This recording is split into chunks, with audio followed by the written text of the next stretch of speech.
On behalf of the trustees of the James Monroe Memorial Foundation, it is my pleasure to receive you at this lovely celebration, which marks the 229th birthday of President James Monroe, as well as the 60th anniversary of the James Monroe Foundation.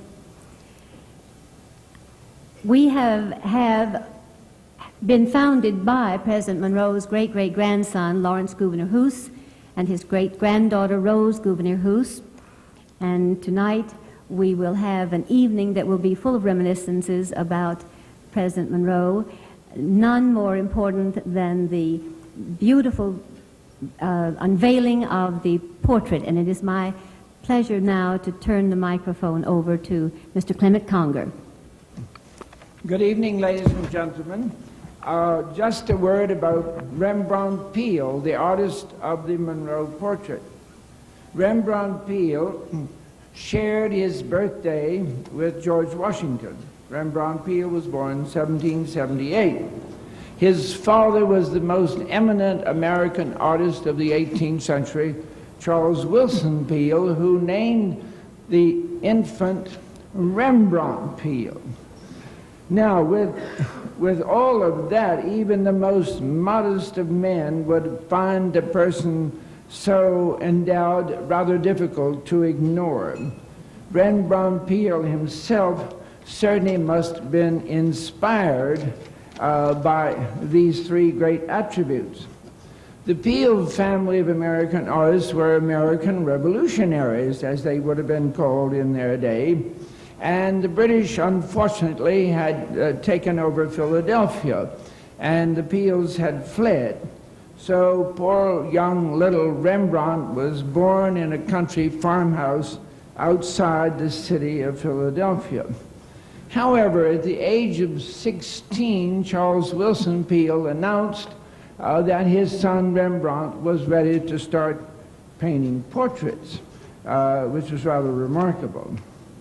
Now, the portrait that we're going to see this evening was presumed to have been painted in the White House in 1824 as a state portrait, possibly intended for the White House, but it didn't go there. It stayed in the family for a while and then went out into the public domain. Now, this portrait, according to the art historians, is without question by Rembrandt Peale and is only one of three-quarter length portraits by Rembrandt Peale. The rest of his portraits were smaller, standard-sized portraits. And another great authority, Carol Heavener, who's doing a great study on the portraits of Rembrandt Peale, states that this is not only the finest portrait of Monroe in the world today, but that it is one of the great portraits of the era. Believe it or not, the portrait was purchased by Monroe's grandson, Roswell Randall Hoos, in 1893 for $75. The insured value of this portrait right now is $500,000. So you see what's happened to the dollar. The portrait was inherited then by Lawrence Hoos, great-grandson of President Monroe, through his mother, Rose Gouverneur Hoos. And Lawrence and his mother founded the James Monroe Museum, Library, and Foundation in Fredericksburg, Virginia, and it was opened to the public in 1927.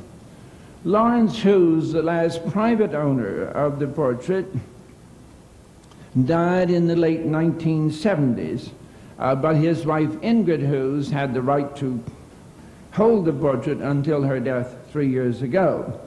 By Lawrence's will, the title passed to the James Monroe Foundation Museum Library for display in the Foundation's museum edition, which is yet to be built.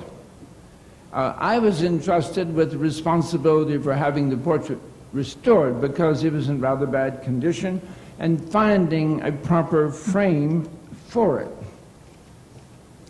So now it is my great pleasure and privilege to introduce our wonderful Secretary of State, George Schultz, and he is going to have the privilege, now that the suspense is about over, of unveiling the portraits.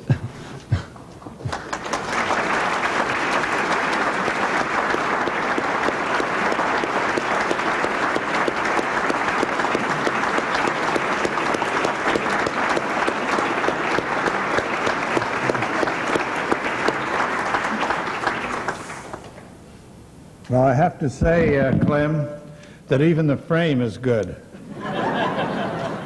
got to be. It costs about $8,000. Prime Minister Charles, Prime Minister Blaise, Mrs. Taylor, this is kind of old home week here, having these two prime ministers with whom I've associated a great deal, and they represent the Monroe Doctrine right here.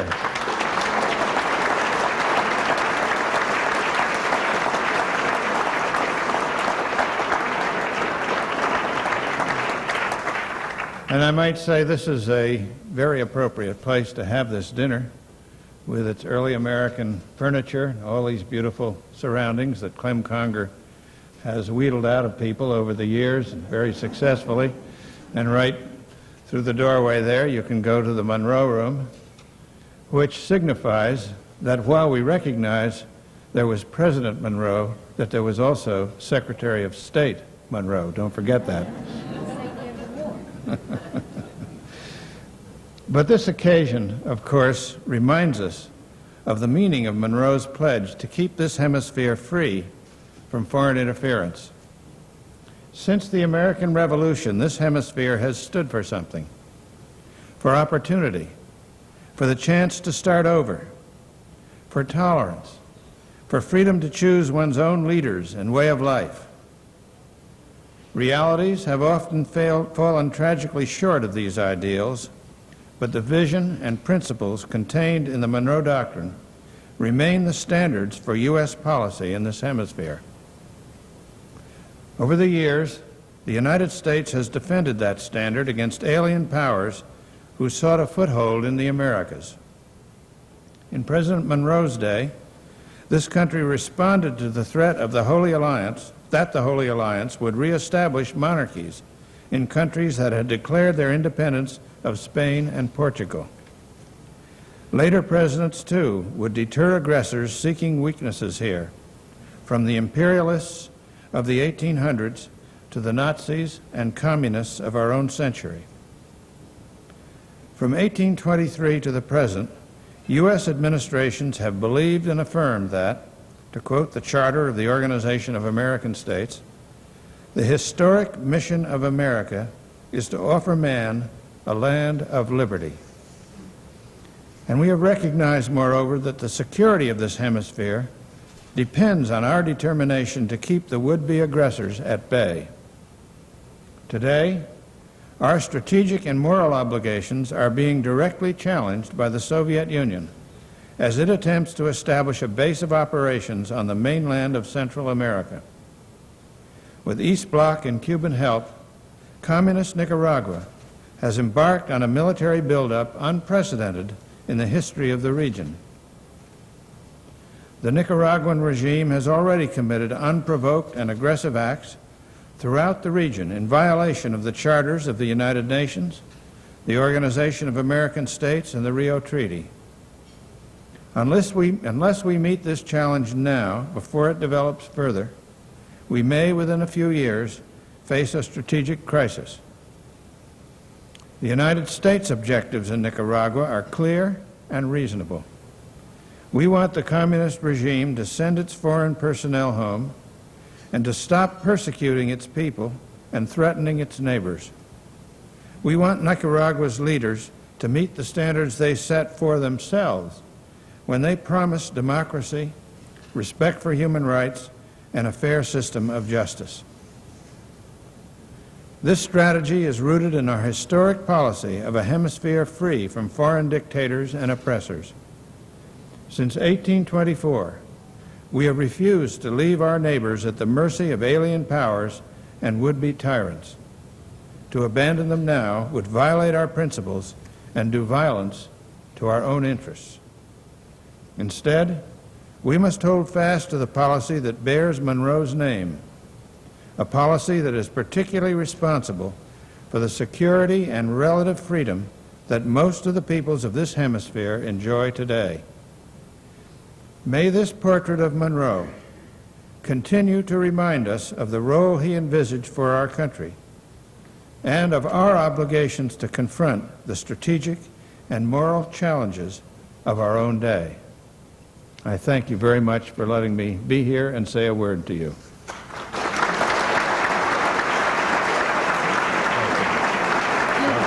Thank you.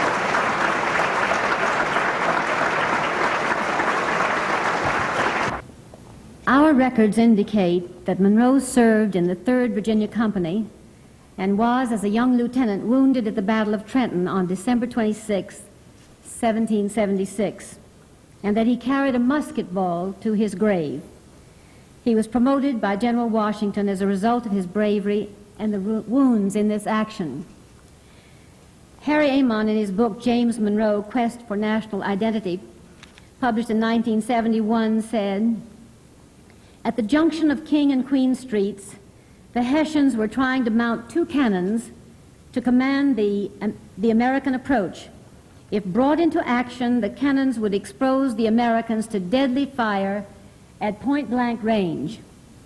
To prevent this operation, Captain William Washington, a kinsman of George, and Lieutenant James Monroe led the company in a charge, driving the Hessians back and capturing the field pieces, literally by going in and dragging them out of the line of fire that they were intended for. Both officers were severely wounded and had to be carried from the field. William Washington's hands were badly wounded. Monroe had a cannonball that grazed his chest and then entered it, and had there not been a doctor close by, he would have bled to death. Without this immediate medical attention, he would surely have bled to death on the field," it says. Both Monroe and Captain Washington were rewarded for their conspicuous gallantry. Monroe was promoted to the rank of captain in a company to be raised by Colonel John Thornton, and Captain Washington was elevated to the rank of major. Monroe's recovery was slow. Not until 3 months later was he able to leave. He was 4 months short of his 18th birthday. It is my pleasure to call on Lieutenant General Weinstein for a certificate of patriotism and accomplishment during the Revolutionary War, which the Secretary of War, John Marsh, has been kind enough to present posthumously to our beloved President, James Monroe. Excuse me. If you will indulge me, I will not receive this award. I'd like to call on Captain Miles Duval, Jr. Captain Duval, are you here? Captain Duval, if you'll come up, please, sir. Captain Duval is an honored, I should say treasured member of the board of the James Monroe Memorial Foundation. He is 92 years plus young, and he has written the definitive 3-volume history of the Panama Canal. And before you leave here tonight, I think there are some, you will see a little book somewhere in the hall that has been written by Captain Duval for the foundation. And I would like to have Captain Duval accept this honor, this posthumous honor, to President Monroe.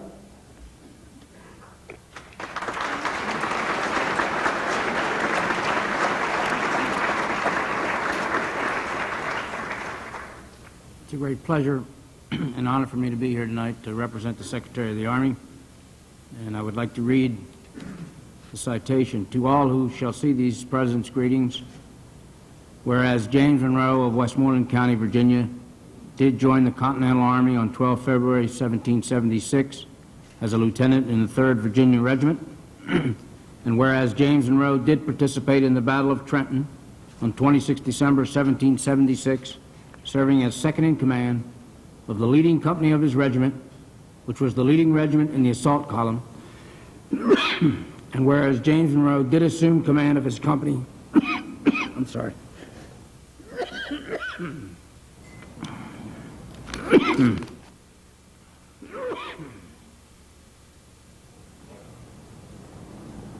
I promise, Captain, I'll get through this and I'll give it to you.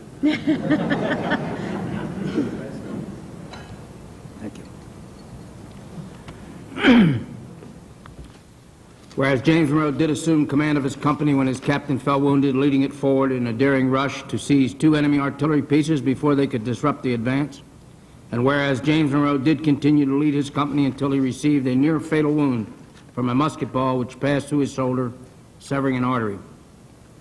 Therefore, I herewith certify that the official records of the Continental Army do confirm that James Monroe was rewarded for his gallantry in action in the Battle of Trenton on 26 December 1776 by being promoted to the rank of captain in Thruston's additional Continental Regiment, which rank he retained until again promoted on 20 November 1777 to Major as aide to Major General William Alexander. Furthermore, I herewith certify that James Monroe continued to render valuable service to his nation after retiring from the Continental Army in February 1779, culminating with his election as the 5th President of the United States. Attested 28 April 1987, signed John O. Marsh, Jr., Secretary of the Army. It gives me great pleasure to present that to you, sir. Thank you very much. Thank you, Captain. Tonight you are going to have a dinner that we hope will be lovely and tasty, but an added delight of the dinner we hope for you is the fact that President Monroe's own great-granddaughter, when she was just a little girl, almost daily visiting with her mother at Monticello, began to copy out the recipes that had been traded between her own grandmother Elizabeth and Martha Washington and Dolly Madison and Jefferson's daughter. We have collected some of these recipes, and so tonight I can say bon appetit, and we will have more of our program after you have enjoyed these colonial recipes. The letter comes from the White House, April the 27th, 1987. I am delighted to greet the Honorable Eugenia Charles, Prime Minister of Dominica, the Right Honorable Herbert Blaise, Prime Minister of Grenada, and all the distinguished guests gathered for the Freedom Awards dinner of the James Monroe Memorial Foundation. I deeply regret that I am unable to attend. Americans have always known the importance of protecting the New World from the depredations of foreign imperial powers. As the Grenada experience proved, enforcing the Monroe Doctrine is as important today as ever before if we and our neighbors are to remain free. The Monroe Foundation has been an invaluable ally in my administration's efforts to preserve and strengthen this vital principle. Your work is helping spread the universal truth that when freedom is robbed from any human being, all people suffer. It therefore gives me great pleasure to accept the honor you so graciously bestow upon me on behalf of all patriots who struggle to bring freedom to their native lands. I send my special congratulations to Prime Minister Charles on her own receipt of the Freedom Award because of the strength and determination she has shown in defending democracy in the Caribbean. I can think of no one more deserving of such recognition. I send my warm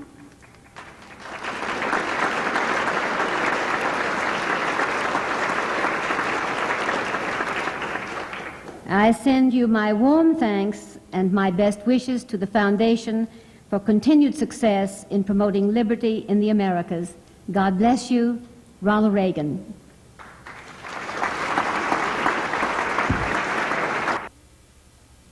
And we will show that as long as presidents make their policies based on these very sound principles, we keep this hemisphere, this good old hemisphere of ours, in relatively free shape. The moment you fail to adhere to the Monroe Doctrine, you're courting trouble, as we can see. In the past few years, a remarkable incident has occurred, beginning in March 1979, when a small band of radicals staged a surprise coup and took power in the island nation of Grenada. Within weeks, Fidel Castro had sent weapons and agents to help these radicals establish a full communist dictatorship. By October of 1983, this regime had its own Politburo, its own Central Committee, secret police, and political prisoners, like its bigger communist patrons. And there were, of course, the secret military treaties that were going on with the Soviet bloc countries, now that are part of the public record. Armed units had numbered 300, and they were prepared to equip 20,000 with an army of 4,000. Nearly 1,000 operatives from the Soviet Union, East Germany, Bulgaria, and Libya, among other tasks, were there training radicals from nearby island democracies in the techniques of subversion. And just as President Monroe in 1823 had declared that we should consider any attempt on the part of any European powers to extend their system into any portion of this hemisphere as dangerous to our peace and safety, and the key word there, the buzzword, is system. Any system of government that is established in this hemisphere that is a threat to our system of government is something we should be mindful of.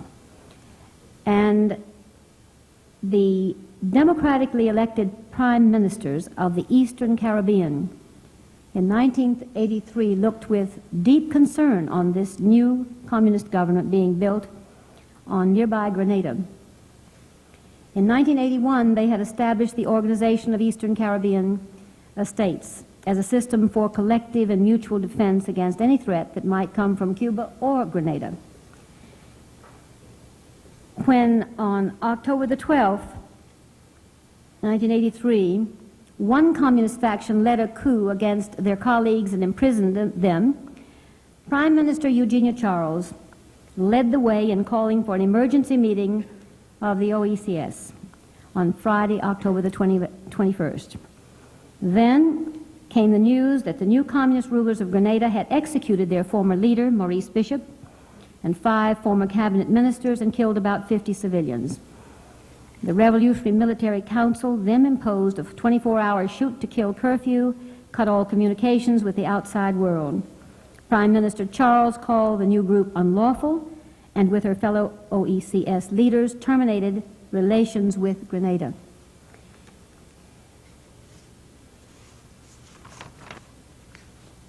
I don't believe that there is any woman in our time who has exercised a greater sense of responsibility, has seized the opportunity when it was there before her with a kind of clear-sighted vision and bravery as Eugenia Charles. I first came to know her power in 1983 in UNESCO, where I was a delegate. We had convened a day or two before the rescue operation in Geneva, in Grenada, and so when we began the business of UNESCO, I don't know what UNESCO is supposed to be about, but it seemed to be at that time only about one thing: bash Uncle Sam. We were imperialist monsters and invaders and so on and so on. And there were constant rights of reply to Cuba and Poland and Afghanistan puppets and so on. And then one fine day, about the 3rd week into the session, it was announced that Madame Eugenia Charles of Dominica would be coming to address the entire plenary session. I didn't know Madame Charles, never seen her, and like the rest of the world, I was only coming to know the Iron Lady of the Caribbean. Well, in this country, we've heard a lot about black and beautiful. Well, let me tell you, ladies and gentlemen, that day, this lady came into that session And she was black, and she was beautiful, and she was bright, and she was brave, and she was blazing. And she got up on that podium, and when she finished telling them what she had to say, that she did not know what the UNESCO was about if it was not about caring about all countries and their freedom and their culture and the preservation of it. And then she said, I don't know where you were in the recent troubles that we had, but I do know where the United States was. I know where their Marines were. They were standing beside us. And she gave some very sad and graphic descriptions of that, like she could show pictures of men who had been locked in closets and stung to death with hornets, or their bodies had been dredged from the bay. And she didn't know where the others were there, but she knew where the United States was. They were beside us. Well, I want to tell you that we never heard a squeak out of anybody for the rest of that entire session. And I think there's a lesson there. If we will speak up, if we will say what it is we believe in, people pay attention. It does matter. And when I ask for the right of reply, in my rights of reply, to be able to mention the Monroe Doctrine, would you believe that I was denied that right by my own country? That's what made me feel that something has to be done to change the image of the Monroe Doctrine. It is as valid now as it ever was. It must be brought forward to the public consciousness, and the woman who exercised the kind of intelligence and sensitivity that was necessary was Eugenia Charles. And I heard Ronald Reagan say down in Grenada last year that he would be proud until the day he died that he took her call one morning at 3:30 a.m. He listened to what she had to say. He made his decision and gave the order before the sun came up. Well, there are some men in this room who know that good men had been working for just such a necessary occasion. And it was because they too shared in that we had this successful operation, this rescue operation of Grenada. The James Monroe Memorial Foundation is launching in its 60th year the James Monroe Freedom Award. We have been advancing the cause of freedom over the years by bringing public attention to principles embodied in the Monroe Doctrine. And building on this continuing spirit of public service, as we have written in our program, and to mark our 60th anniversary, we are pleased and deeply honored to announce the inauguration of this award and to say that this year's recipient is Madame Eugenia Charles, Prime Minister of Dominica. Prime Minister Blaise, Your Excellencies, ambassadors, and friends, because if you're here at this dinner, you obviously believe in the same things that we believe in. I want to thank you very much for doing me the honor of giving me this award. I'm not sure that I deserve it. After all that I did was do what had to be done at the time. It didn't require any courage. It was a necessity, and one just went ahead and got it done. So, if you give me the honor, I'm grateful, but I'm not sure that I deserve it. I want to speak tonight on the continuing validity of the Monroe Doctrine. Some months ago, I addressed an audience of business leaders from all over the world, but mostly Americans, on the subject, the Caribbean, the allies of the Americas. And I attempted to show that small as we were, and I limited my reference to the English-speaking Caribbean, we really were tied by location to the Americas, North, South, and Central. Many people looking back on our history see us as part and parcel of Great Britain, in the same way that many people look at the Monroe Doctrine, as pronounced in 1823, as a platform for isolationism. They shout that the Monroe Doctrine requires that there should be abstention by the United States from the political affairs of Europe, and they translate Europe to mean the world. But to live in that dream is to pretend that life is standing still and that there have been no changes in the world, that technology has remained unprogressive, that we require months to cross the Atlantic or the Pacific, that we are ignorant of the happenings in other parts of the world because there are no intrepid journalists, no radio, no television, that we can in fact divorce ourselves from the rest of the world. The isolationists too forget the other three precepts of the doctrine: no further European colonization in the New World, non-intervention of Europe in the governments of the American hemisphere, no transfer of any existing European colonies from one European sovereign to another. To me, these are the important precepts because they relate directly to my part of the world. These three precepts were proclaiming a oneness with countries in this whole region.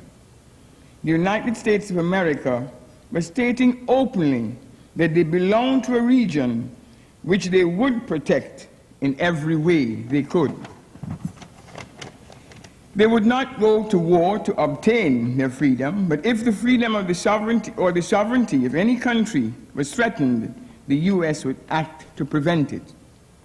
Because if you state that certain things must not happen unless you are a sycophant or worse, a hypocrite, you must intend to take action to prevent these things happening.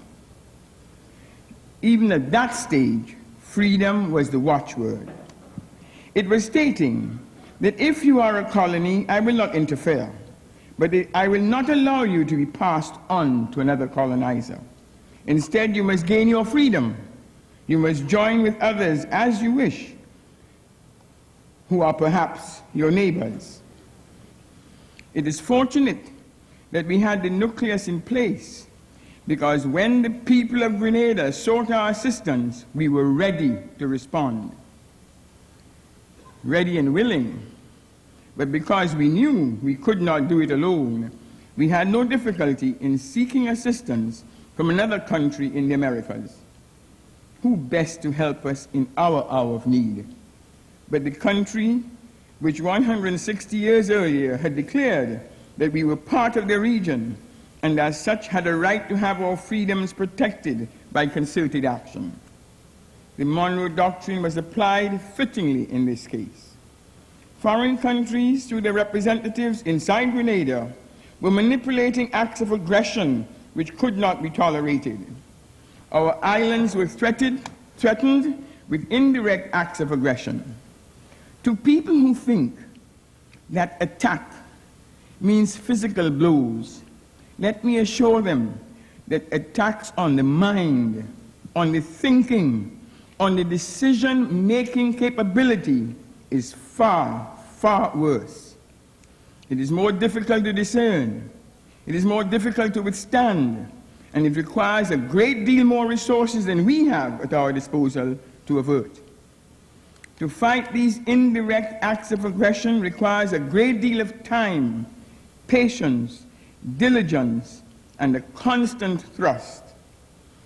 In Dominica, we have dealt with both types, physical attacks or threats thereof, with assistance from U.S. intelligence, but we have a constant battle against the other. Sometime after the rescue mission in Grenada, I gave an interview, at their request, to representatives of the Society of Friends. The first remark these people made was that they had come to discuss violence in the Caribbean. And I promptly asked, which kind, to the mind or the physical? They were a bit tongue-tied at this, and I pointed out to them that for many years our islands had been suffering from indirect aggression. Our young people being taken away to be indoctrinated in an ideology which was foreign to our part of the world, for the purpose of returning to our shores to unsettle our calm, our serenity, and our happiness. One of the outstanding features about that sort of plan is that the persons who are busy sending our young ones out to be so indoctrinated never send their own children to absorb that kind of learning. Their children are educated in the United Kingdom, Canada, and the United States. And they themselves, when they find the pickings are meager at home, make a beeline for the United States of America to fill up their coffers. They never go to Castro for assistance. Yet they and the people who give them patronage in this country shout out Monroe Doctrine, meaning by that shout, the doctrine of non-interference must prevail. You must wish to bury your head in the sand like the ostrich to see in the Monroe Doctrine absolute non-interference in the present day. Because if this absolute standard was maintained, the aid programs, the CBI, and the trade arrangements would go out the window. The Monroe Doctrine survives and has survived for 164 years by whatever name it has been called. It declared the Americas, and that includes the Caribbean, to be one region deserving of protection by the United States to ensure that our freedoms and sovereignty are maintained. It is based on the well-founded principles of democracy that even while respecting the minority, the majority's will must be maintained. The totalitarian challenge has made adherence to the Monroe Doctrine even more important. We in the Caribbean, who see ourselves as allies of the Americas, wish to maintain that tradition and uphold the Monroe Doctrine as it has developed through the ages. Thank you. Ralph Waldo Emerson said that nothing astounds men more than common sense and plain dealing. The man I'm about to introduce is a living testimonial to that thought. Herbert Augustus Blaze led Grenada's democratic political forces to victory in December '84 elections, adding another stellar achievement to a life of achievement.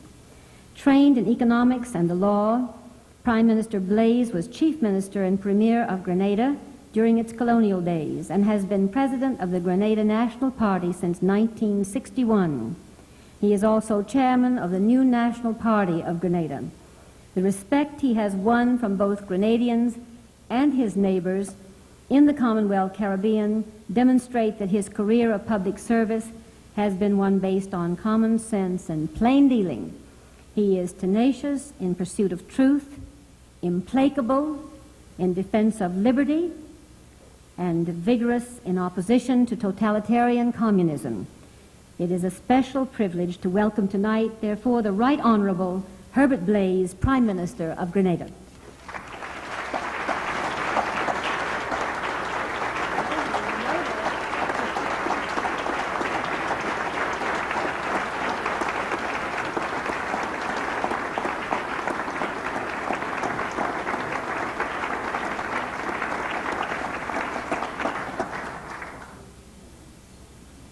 Most people need a platform from which to move.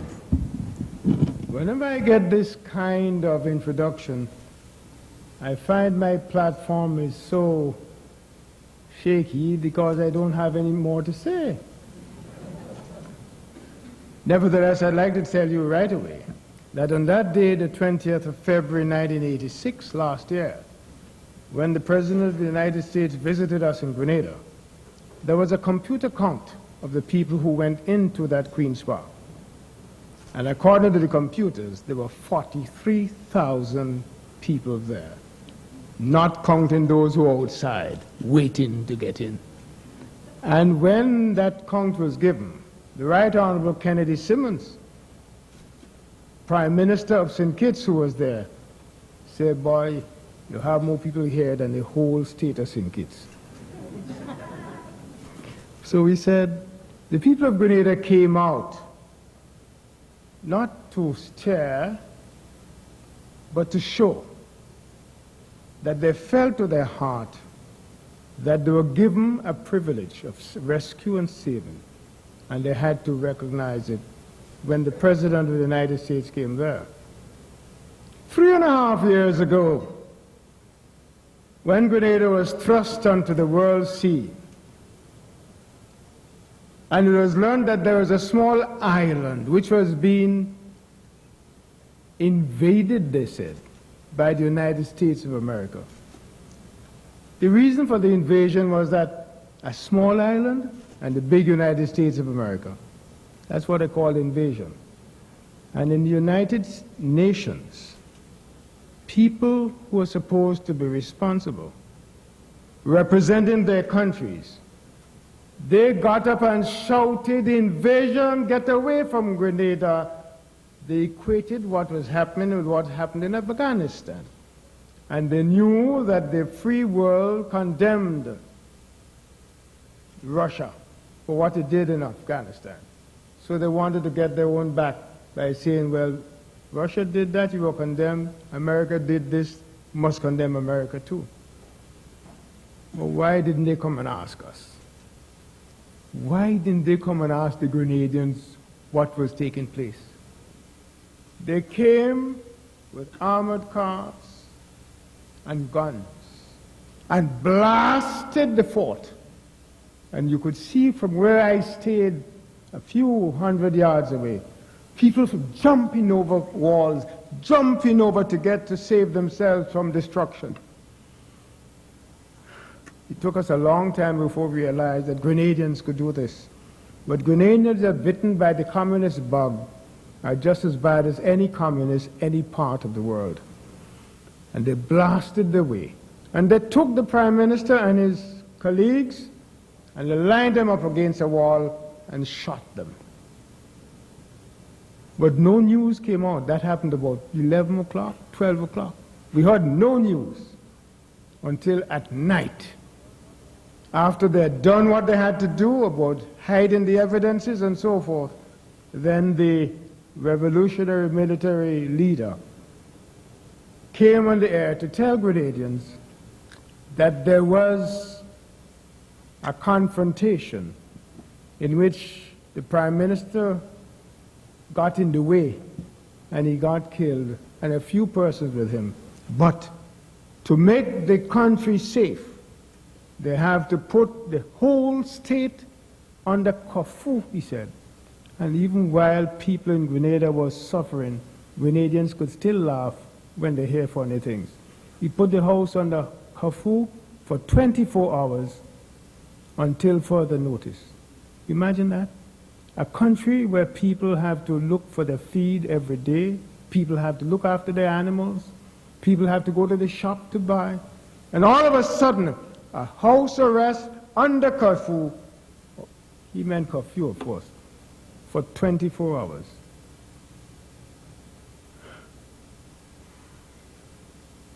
The news went out because it was radio.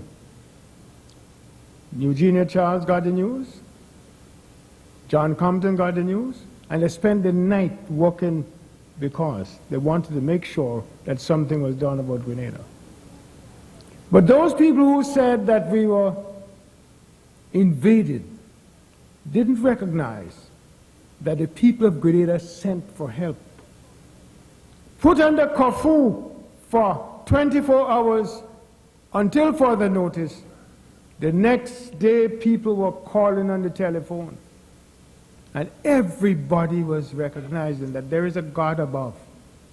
And I've never heard Grenadians pray as much as I heard them pray for that week. Every day people calling you pray. They're telling you what psalm to pray. In the morning, you must pray Psalm number 2.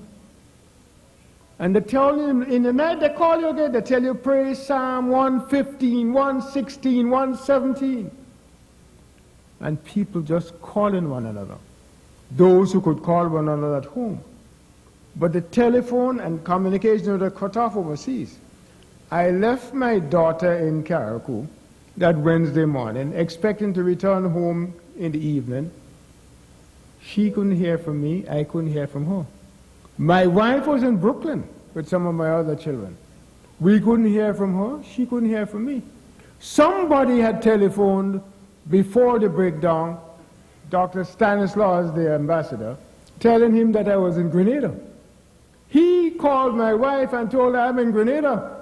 And she wondered what is happening because they can't hear anything and they know the island is under curfew, and people were killed, what is happening? Wednesday right up to the next Tuesday morning, every day people grips because they don't know what to do. They can't go outside because they were threatened. If you are found outside, you'll be shot on sight. Imagine a peaceful little country like that had such kinds of people looking after it then. If you are found outside, you'll be shot in sight. And Tuesday morning, early in the morning, people heard things overboard.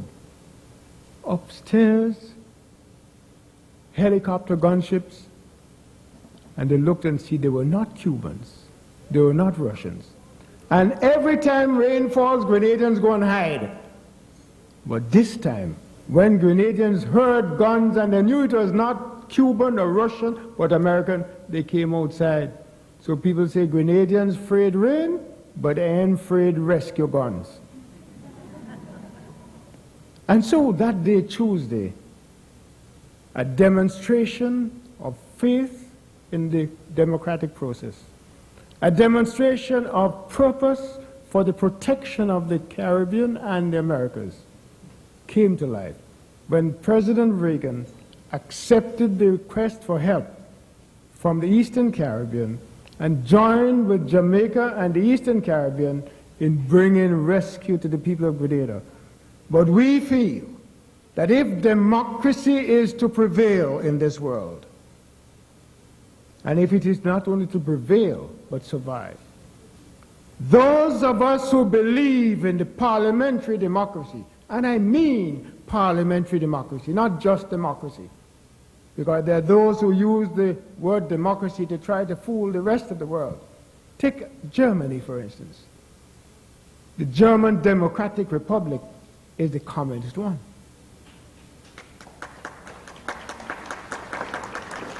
Take Korea, for instance.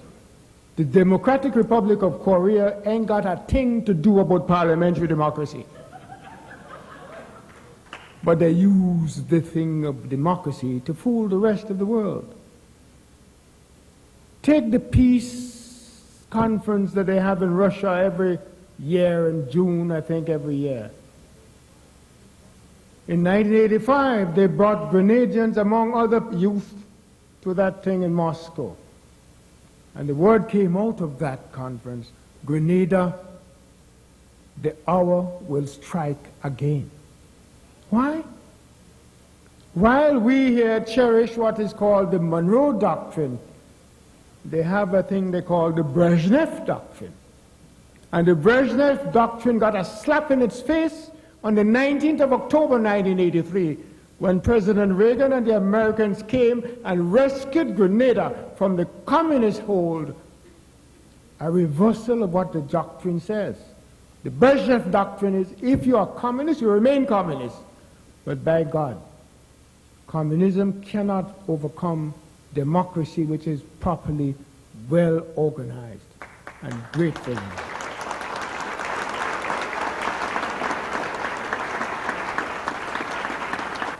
The only way we'll make this world safe for parliamentary democracy is for all of us, big countries and small countries, who believe in it, to go out and make sure that every one of our people understand what is meant by parliamentary democracy. Unless we are vigilant, constantly on the toes, to make sure that what we have gained we maintain, we can lose all and be very foolish indeed. So I am saying we have a problem, not only to fight communism, but to develop parliamentary democracy in such a way that it becomes a positive thing, not a thing to respond to when communism attacks. So whether you call it the Monroe Doctrine or the Reagan Doctrine or whatever doctrine, it must mean a binding together of all like-minded people who know that parliamentary democracy is the right thing. And let us not just wait until we are attacked, but bind ourselves now. And in Grenada, they say Blaze has a song. It's not Blaze song. They call it Blaze song. Because I am so deeply committed to this question of binding together to make sure that we move in the right way, that every time I get a chance, I make people sing with me. There is only one God. There is only one King. There is only one Father, and that is why we sing.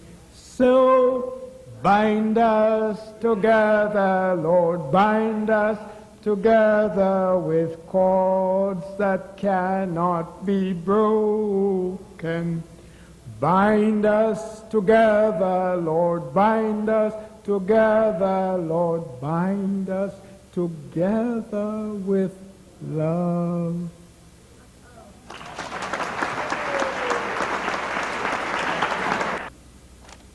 It is with the greatest of pleasure that I present to you tonight, truly, a woman for all seasons, and one of our nation's greatest living patriots. Like our founding fathers, Phyllis Schlafly is a prolific writer, a lawyer, a scholar, and as I said, a wife, mother of 6. Fred used to say he was sorry he had but one wife to give to his country. She's been quite a donation.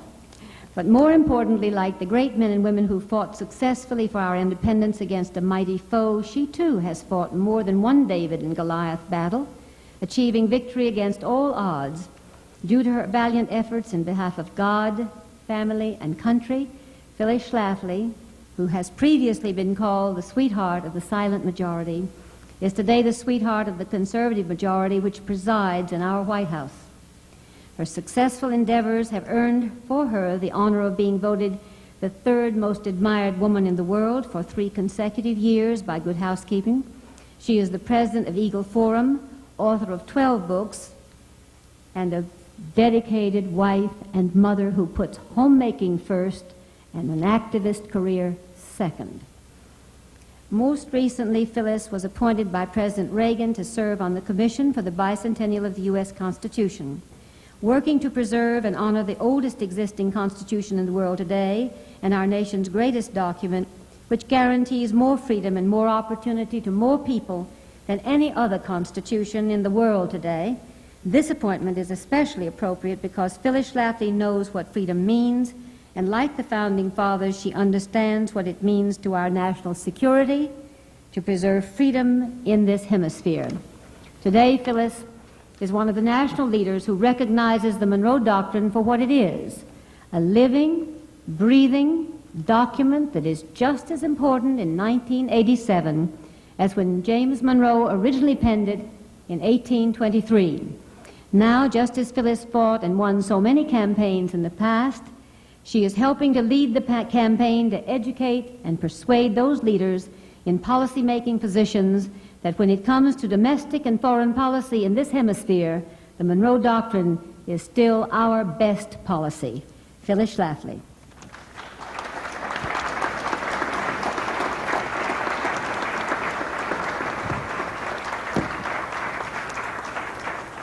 Honorable Prime Ministers, Your Excellencies, Ambassadors, very important guests, and ladies and gentlemen.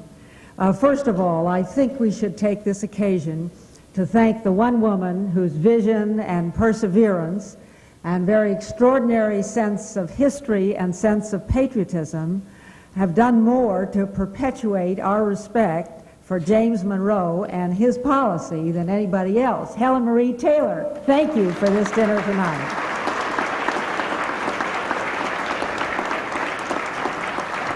As we discuss the current timeliness of the Monroe Doctrine, we're reminded of the old French saying that the more things change, the more they remain the same.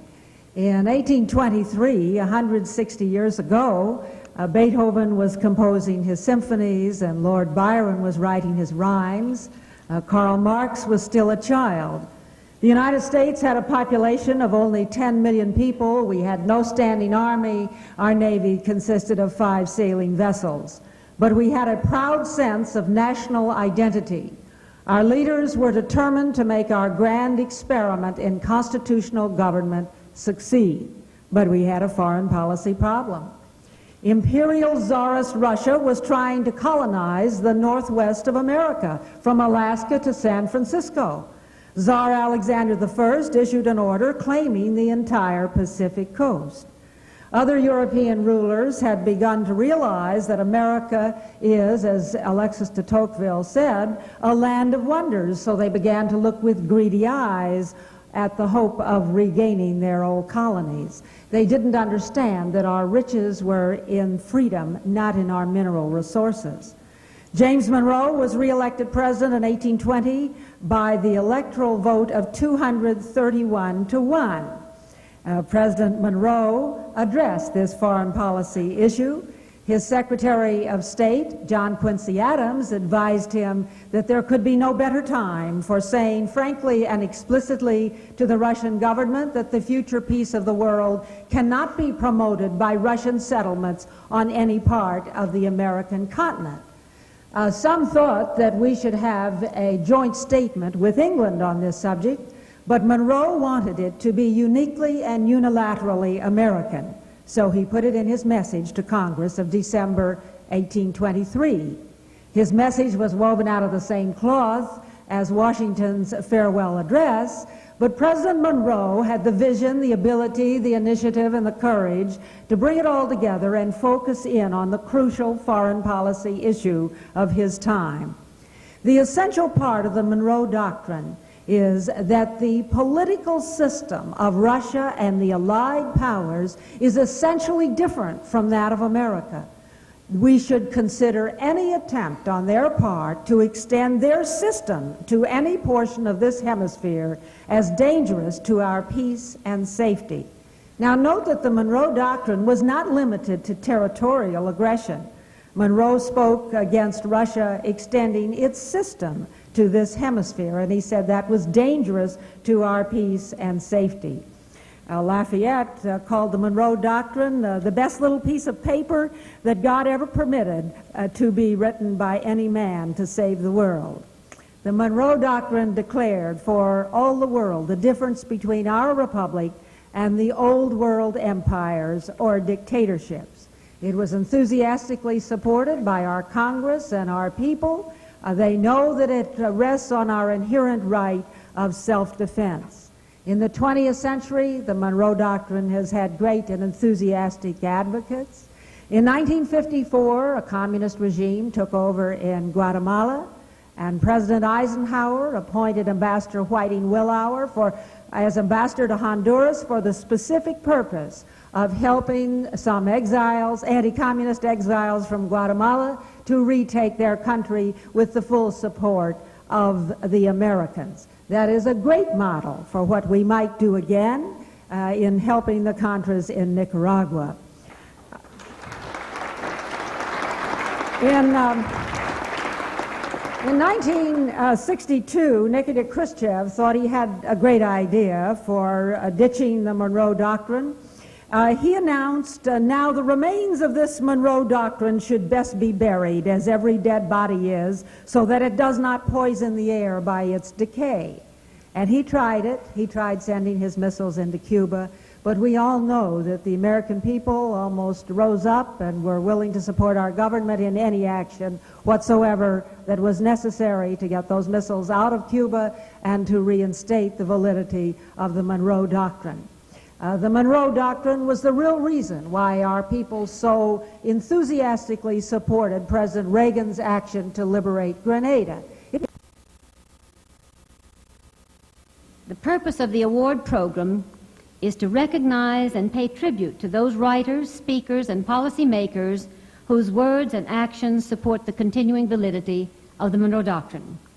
Categories being recognized this year are the Cartoon Award, the Book Award, Editorial Award, Feature Article Award, Address Award, Letter to the Editor Award, and the Magazine Award. Mr. LaPelle, will you please come forward for the 1987 Best Cartoon Award. Dr. John Silver, would you step forward for the Best Feature Article 1987.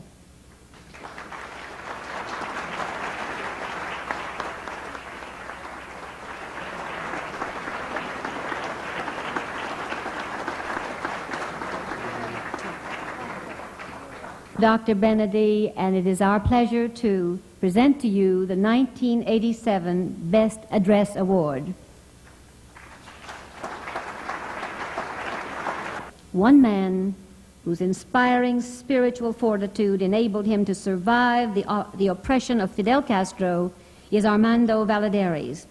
His book, Against All Hope, is a graphic and horrifying account of the tortures endured in Cuban prisons by persons whose only crime is the desire for liberty. An indictment of a cruel regime and the suffering it has imposed, this book is also an irrefutable, unforgettable revelation of one man's courageous efforts to survive against all hope. It is a pleasure to award the James Monroe Memorial Foundation Book Award for 1987 to Armando Valladares. Now I would like to ask Ambassador Jose Sorzano, please, to come forward.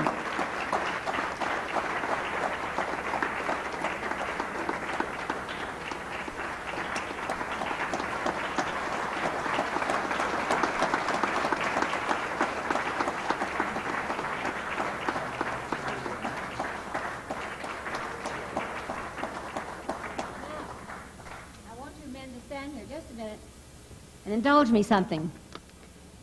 Two young men, both Cubans, exiles, and let me tell you a little story. When I got to the United Nations, I had the pleasure of meeting Jose Sorzano, who had been an ambassador and representative at the United Nations, and I heard this story. He arrived on our shores at age 21, couldn't speak English, had less than $5 in his pocket, got his first job washing dishes at the Twin Bridges Marriott Motel, not far from here. He somehow learned the language, got himself educated, became a teacher at Georgetown University, a colleague of Jean Kirkpatrick, and found himself, when she went to the United Nations, being asked to come and be her deputy there. And he told me that almost 20 years from the day that he arrived on this shore, without a language, penniless, that he found himself being appointed by the President of the United States to go to the United Nations to represent the U.S. there.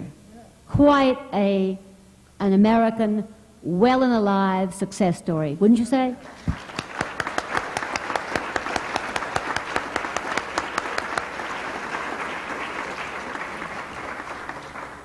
Now let me tell you about this young man standing beside him, about the same age, 23 years old, postal clerk, who was told that he had to put a sign on his desk saying that he supported Castro and communism.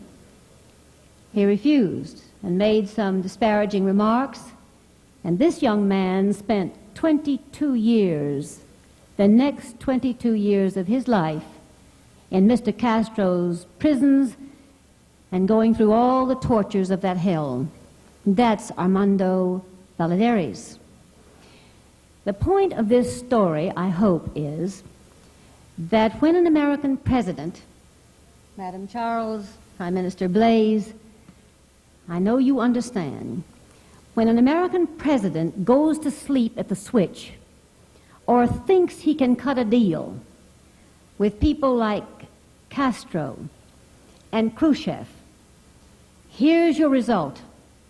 One man ends up in a prison in this totalitarian slave government, and another man is fortunate enough to get out and to the land of opportunity and freedom.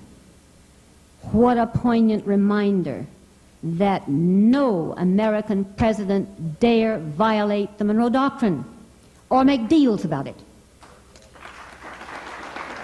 Muchas gracias a todos. Thank you very much. En realidad ha sido muy emocionante para mí. In reality, it has been a great emotion for me. Y si no hubiesen existido todas las razones And if all the reasons wouldn't have existed, por las que yo pasé 22 años for en las which, cárceles, for which I spent 22 years in jail, una noche como esta a night like this hubiera sido una recompensa más que suficiente. would have been a reward more than enough Que mi lucha for my struggle.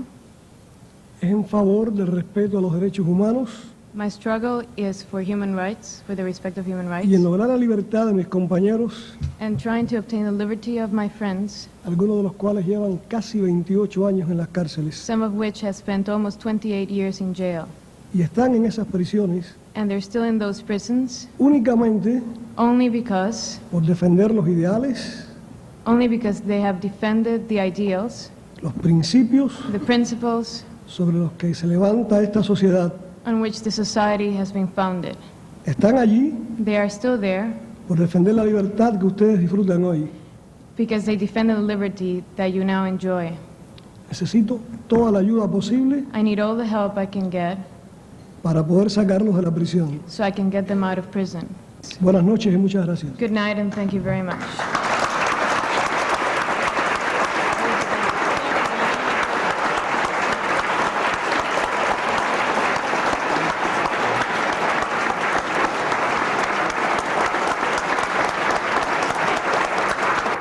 It is my great pleasure to introduce Mr. Elliott Abrams, the Assistant Secretary of State for Inter-American Affairs. Elliott Abrams.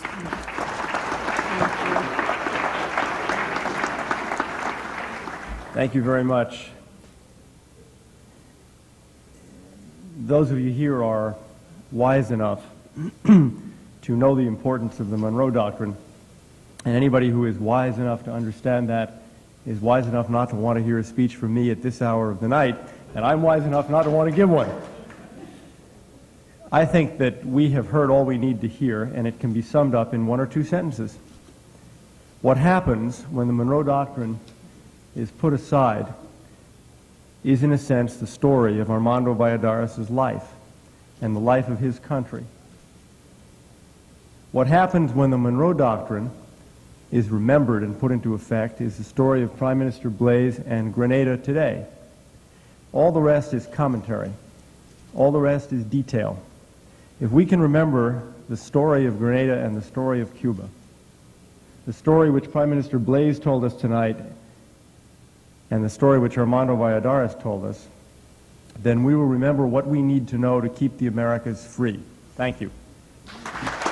I think this has been the most exciting evening in 26 years of the diplomatic reception rooms. What we have heard tonight is really wonderful, and Helen, you pulled it off. This is the one thing that's not on your program, but speaking on behalf of the officers and the trustees of the James Monroe Memorial Foundation, we desire to give the James Monroe Memorial Foundation Award to our President, Helen Marie Taylor, for distinguished public service. Helen Marie.